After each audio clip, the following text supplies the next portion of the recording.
But it wasn't to the songwriter. It wasn't to the composer. That was the product of thought. It was new. It was a new production, a new composition. The mixer had to put things and choose when to bring in and fade out different instruments and, let the harmonica go out and bring in the lead guitar again.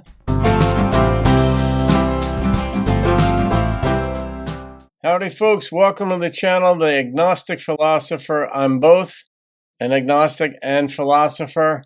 And most folks are philosophers. They just don't categorize it as such. But I did study it formally at Rutgers and so on. So it doesn't make me right, doesn't make me wrong. Just means I am still very curious. I look at the structure of arguments. I look at the assumptions being made and compare that in one sense to whatever knowledge I've accumulated on life's path. We all do this in our own way. We're taking a look today. Why did natural selection take so long to produce evolution? And it's Richard Dawkins and Neil deGrasse Tyson having a relatively brief discussion. So let's see what information we could glean from this discussion. We have a lot of catching up to do, I think. So recently, or at least this year, we lost Daniel Dennett, philosopher Yes. Daniel Dennett. I recently learned, I didn't read all of his books, I read some of them. He declared that Darwin's evolution by natural selection was the greatest idea anybody ever had. He's coming to it not as a biologist, but as a philosopher. So how do you reflect on that declaration? He said that at the beginning of his book, Darwin's Dangerous Idea. And his point was that before Darwin came along, it seemed obvious to everyone that big, complicated things like humans and oak trees and things had to have an explanation in terms of design. And it was a huge stroke of insight for Darwin to see that it didn't, that the laws of physics alone could produce this prodigious amount of complexity filtered through this odd process of natural selection. To me, it's always been strange that it took so long, that it took until the middle of the 19th century for Darwin and Wallace. Has anybody ever defined the word natural? Is it really just undesigned selection? I wonder how various camps would define that. And I don't mean religious, non-religious. I mean different scientific fields would define that, like biologists, anthropologists, and such would define that word natural. I bet there would be some contentiousness there. And even maybe one or two other people. This is thousands of years of thought. Yes, and brilliant people have come before. Aristotle could have had it and didn't. I mean, when you think how much cleverer you had to be to do what Newton did, or Leibniz, inventing calculus, working out about the laws of how gravity. The Newton finger puppet here. Okay, yeah. You'd think that somebody would have tumbled to evolution by natural selection before the middle of the 19th century, yet they didn't. And so that's an astonishing thing, and it needs an explanation.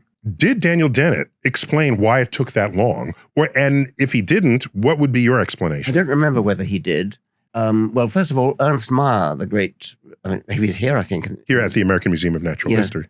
He thought it was because of essentialism. He thought that because of Aristotle and Plato, who thought that just because they thought like geometers, I mean, a right-angled triangle is a kind of perfect form sort of hanging out there. That was and Plato, they thought that for sure. The perfect rabbit, the perfect rhinoceros was hanging out there just like a right-angled triangle. So you couldn't imagine how a rabbit could turn into anything different. That was his explanation. That wouldn't be mine. I mean, I think it's just that. That's an interesting one, though, because it speaks to the bias that we have observing nature. I mean, even in my field. So my people, including Copernicus, could not shake the idea of orbits that were perfect circles. They couldn't shake that. Why would God design a universe with a shape that wasn't geometrically perfect? So even Copernicus, putting the sun back in the middle of the known universe, had circular orbits. And since the orbits are not circles, they actually differed from predictions on the night sky. So that was a problem at the time. It's like Copernicus, this might work, but it still doesn't fit. The epicycles are doing much better.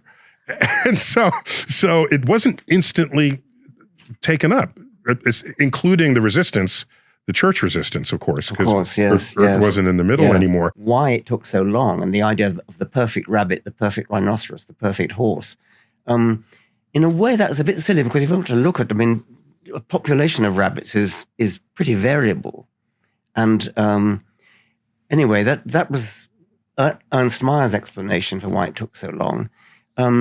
Darwin did it by going via artificial selection.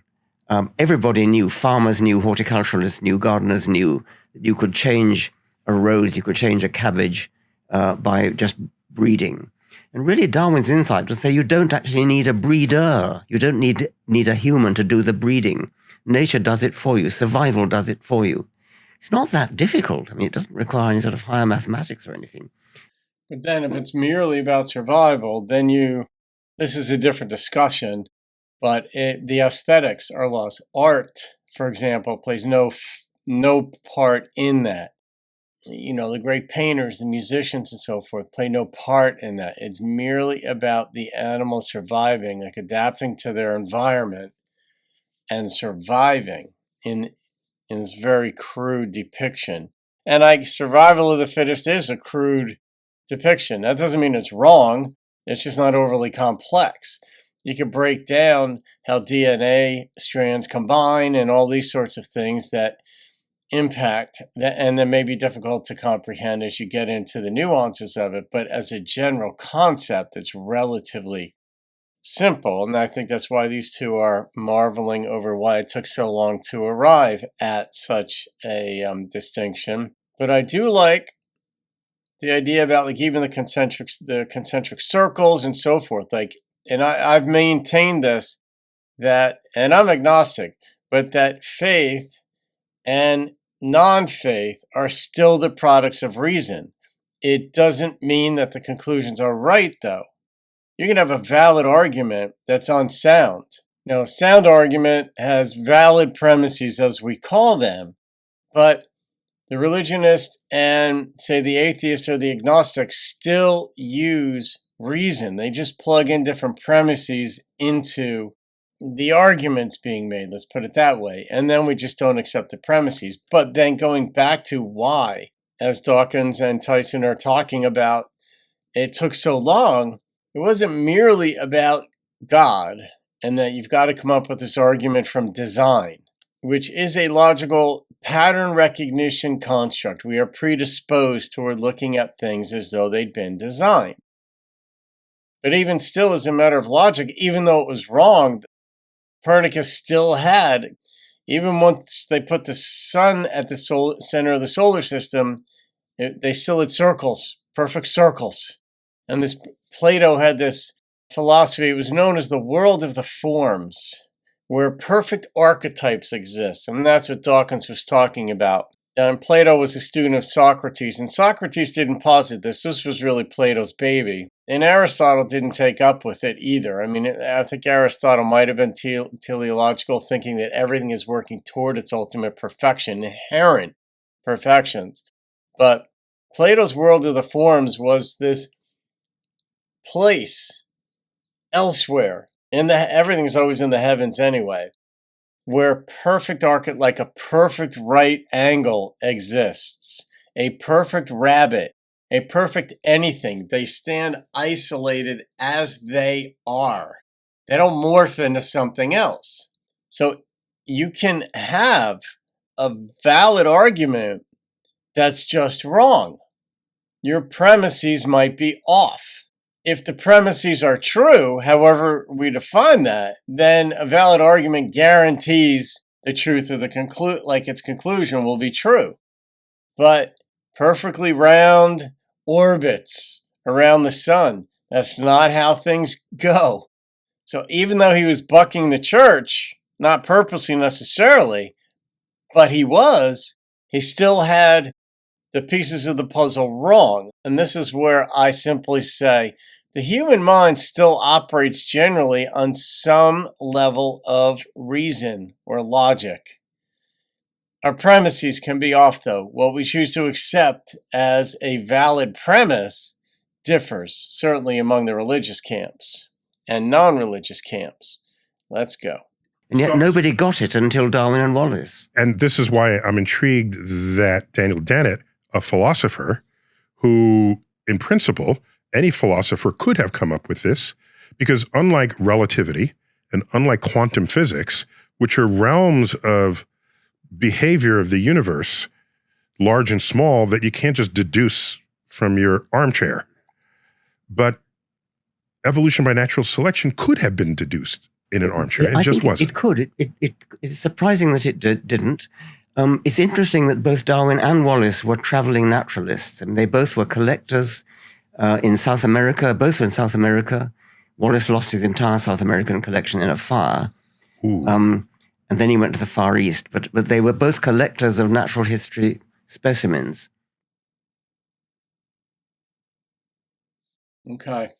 Yeah, they were naturalists. And so they were the ones who sort of took a look at it. And maybe it's time alone out in the bush. I don't know. That would help. I mean, the Galapagos and different places, you might, even if you're there with people, you're going to spend some of it isolated and you just have time to think.